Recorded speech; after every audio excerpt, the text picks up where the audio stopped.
everybody. It's a pleasure for me to join your conference today, albeit virtually. 2021 is an important year for adult learning. It's been 10 years since our resolution, and indeed it's been 20 years since our resolution on lifelong learning in 2001. And of course, as you know, the Commission's policies, post-2020 policies, were adopted in 2020. So there are lots of new developments then. And since our resolution was adopted in 2011, of course, the landscape has changed, and it's time as well for new priorities in our sector. Of course, as you know, automation and digitalization are really driving the workplace and driving the economy.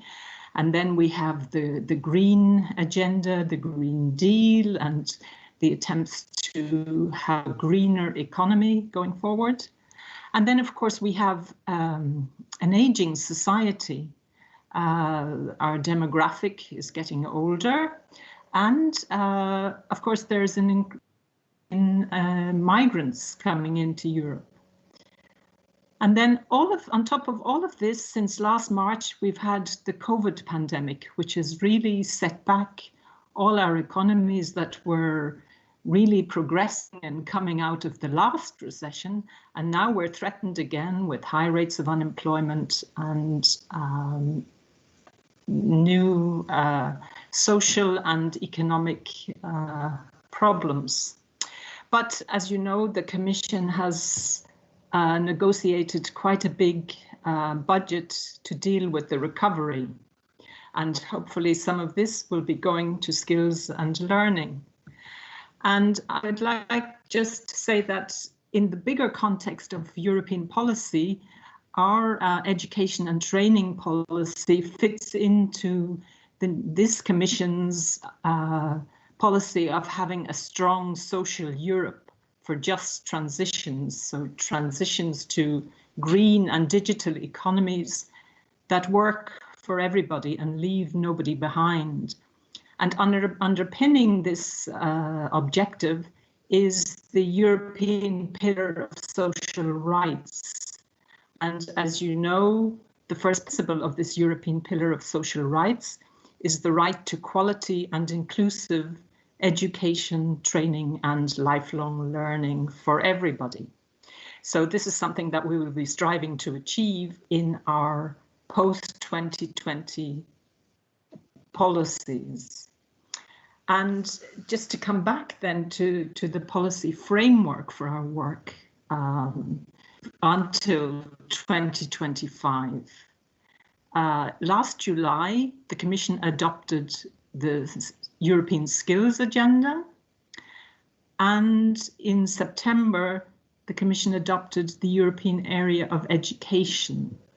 And these are the two main documents that cover the lifelong learning together. So with all these changes and the changes that we still don't know that are about to come, people have to prepare themselves for change in their jobs and for taking on new tasks and new jobs and building up a career for themselves. So retraining and upskilling are very important, and they are at the center of the European Skills Agenda 2020. To come back to the Skills Agenda, it's a call for collective action, that all the stakeholders need to get involved in order to reach the ambitious objectives that the Commission has set to have 50% of adults of working age, that is to say, 50% of 25 to 64-year-olds in some sort of learning by 2025. And for this, we need to define a strategy, and we also need mechanisms that will help people develop their skills throughout life. And of course, this means also a large financial commitment. huge amounts of money are now coming on stream, not least the Recovery and Resilience Facility. And a part of that fund has been put aside for skills, as well as, of course, the European Social Fund, which will be, as usual, providing large sums of money for upskilling and reskilling, especially for disadvantaged people. And of course, we have an increased budget for Erasmus Plus for the next 7 years. So just to say that in this new skills agenda, there really is an emphasis on adults reskilling and upskilling. And as well as the objective to have 50% of people of working age in education or training in the last 12 months by 2025, we also hope to have 70% of 16 to 74-year-olds with at least basic digital skills, and to have more of the low-skilled adults, 30% of that category, also engaging in education and training, and typically an upskilling pathway in that period, as well as more unemployed people. During their period of unemployment, they would be engaging in upskilling and reskilling.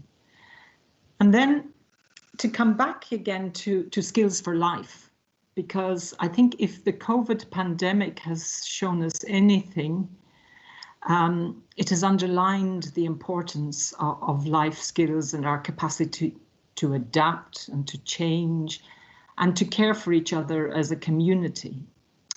And resilience, of course, resilience in our lives, but also the resilience of the economy is important here, and society, and media skills, and the civic competences and financial competences that we need in our daily lives.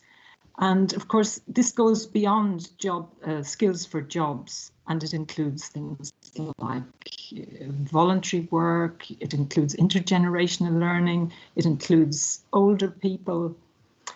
And especially in the case of digital skills, as our new indicator suggests, we're looking at the age group 16 to 74. So of course, all of society needs digital skills. Inclusive adult learning systems are at the heart of reaching out to everybody, including seniors and including those who are inactive in the labour market, and also, of course, the unemployed people. And especially getting to groups that are most in need of learning, which are not always the people who are motivated to learn, who are the people coming looking for learning opportunities. Life-wide learning means that all environments are important. It doesn't matter where somebody learns, but we have to reach out to all different groups in their environment, in their community, and to try and get them engaged again with learning. So therefore, local learning centres are very important, as are libraries and the wider community bodies that offer evening courses or basic skills or lots of different types of literacies, like health literacies at health centres, or churches and civil society associations. These are all important bodies that we have to engage with in order to promote non-formal and informal learning. And I would also like to thank Slovakia and acknowledge Slovakia for the active participation in the European cooperation in adult learning over the past decade, and you've contributed to the peer learning and mutual learning, and shared many of your good practices, like the lifelong learning strategies and skills strategy development that you're involved in, but also the learning weeks and awareness raising of the importance of learning, and some holistic and interesting projects you've been doing with the Roma community. and of course your latest work on developing a blueprint for basic skills. So I really wish you success with this conference and with your future work, and we look forward to future cooperation. Thank you very much.